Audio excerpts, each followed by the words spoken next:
Ruth locked the door behind her and slid down slowly to the floor. Her daughter's small school bag dropped from her hand. That was when the tears came. Not the quiet tears, the painful ones, the ones that shake your chest and leave you gasping for air.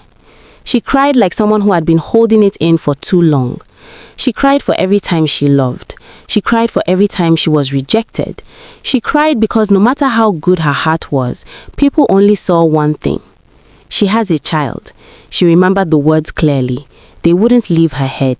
She's second-hand. She already gave birth. Why should my son raise another man's child? Each word replayed like a knife. She pressed her palm against her mouth so her daughter wouldn't hear her crying. "How did my life become this?" she whispered. She didn't plan to be a single mother.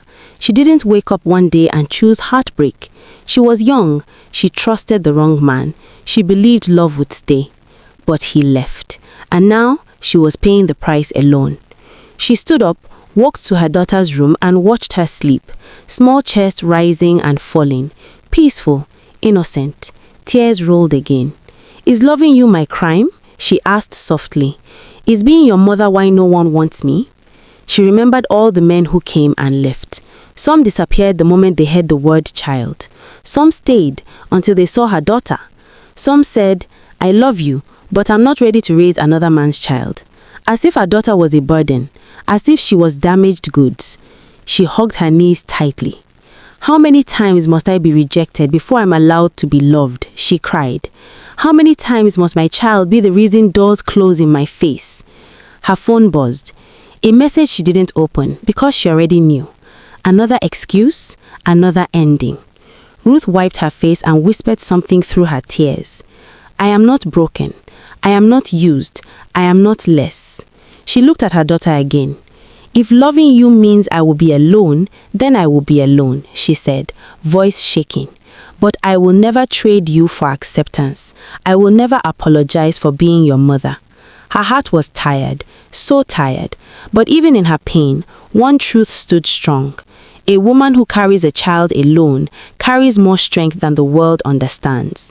That night, Ruth cried herself to sleep holding her daughter, and the question stayed heavy in her heart. Is being a single mother a crime? Or is loving a child just too heavy for people who only love themselves? Ruth noticed the change the day her daughter stopped asking questions. Before, she would ask, "Mama, why don't uncles come again? Mama, did I do something wrong?" But now, she was quiet, too quiet for a child. One evening, Ruth was plaiting her daughter's hair when the little girl suddenly asked, "Mama, if I wasn't here, would people love you more?" Ruth's hands froze. Her heart cracked open.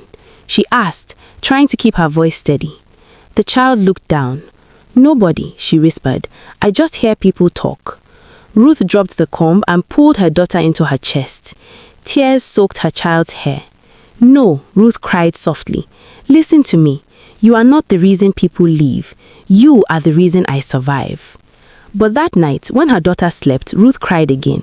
Not because she was weak, but because her pain was now touching the one person she wanted to protect most. The next week, it happened again. Another man, another promise, another ending. He liked her. He said she was kind. He said she was beautiful.